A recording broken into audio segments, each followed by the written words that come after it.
At a private meeting, not a public meeting, held recently in this building, at which my friend Baroness Linklater was present as well, the chairman of the Youth Justice Board described certain pain techniques involving pain applied deliberately, and said that they were only used in cases of absolute last resort.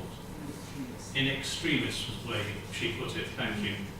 And I think that some might say that perhaps the Howard League is being too purist in its approach, and that in reality it's inevitable that these techniques are going to have to be used because there are quite a number of extreme cases.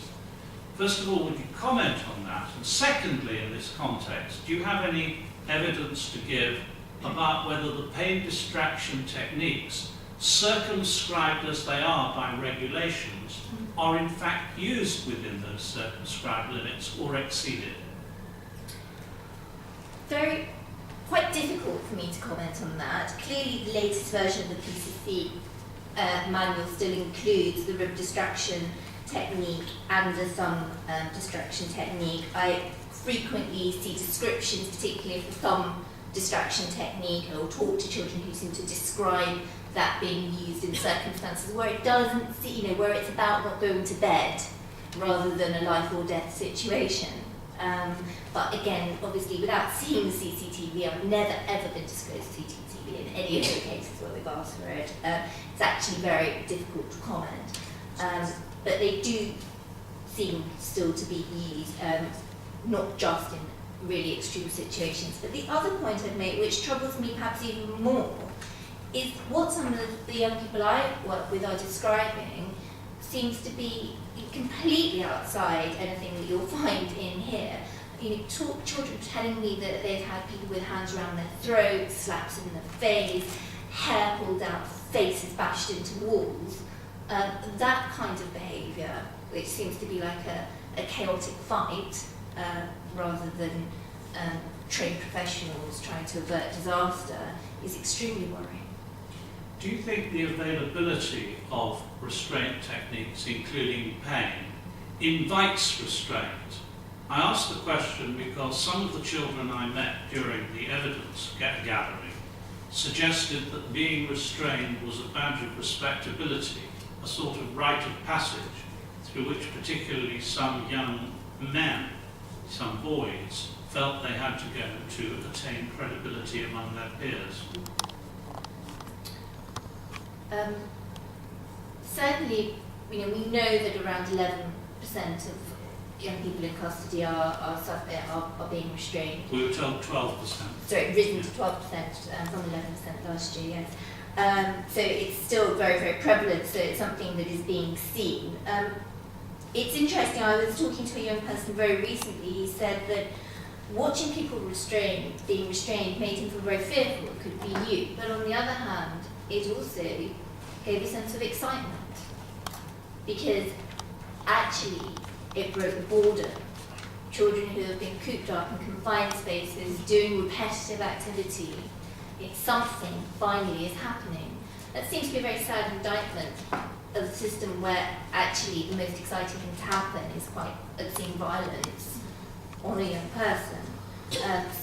And yes, it does seem to take place in front of your mate. So there are two ways, I suppose, that young people can go with that. They can either try and roll with it, and it becomes a mark of respect, or it becomes acutely embarrassing. I know which one I would choose if I was in that position.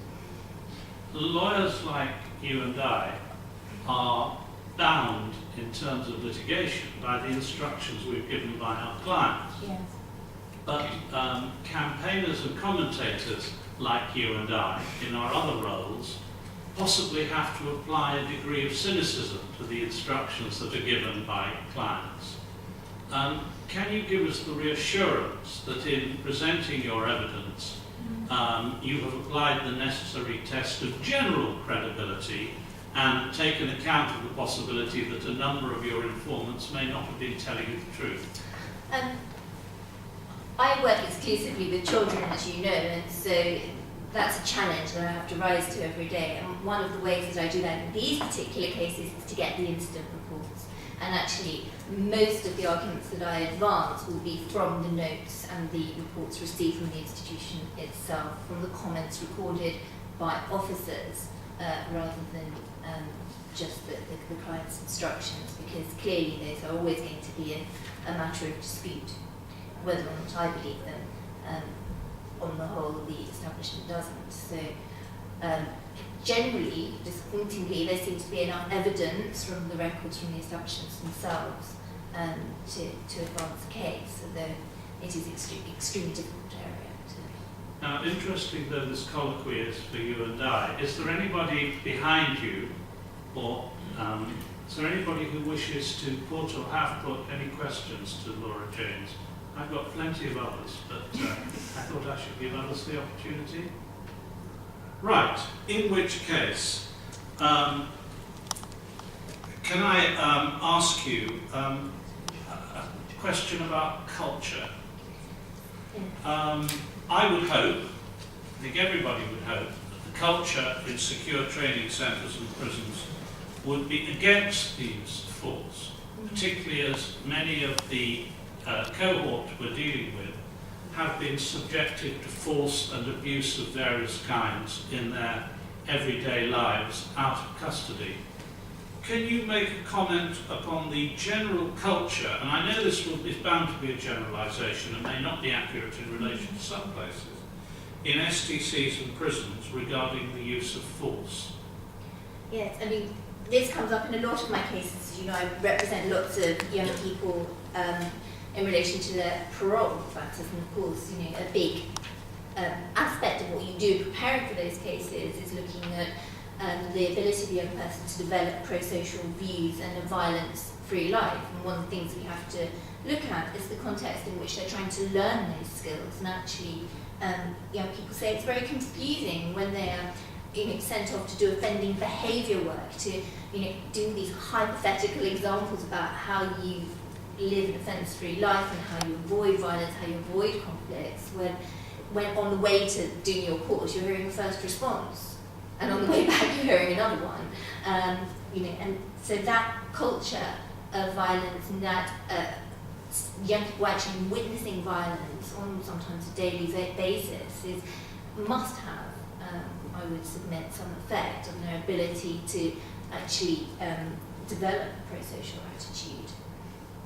I would just also say that this doesn't happen a lot, but I have had some young people, in particular some female clients, who have almost developed a sort of dependency on being restrained, and have come to a point where they have got into patterns of restraint where they say, well, and when I've talked to them about it, they've said, well, you know, you get more attention, staff talk to you then, or I find it really helps me to get my anger out.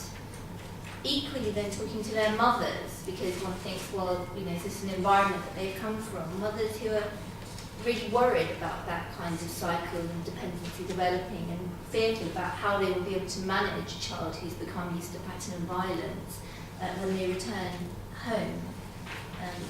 And that's a very worrying aspect. Would you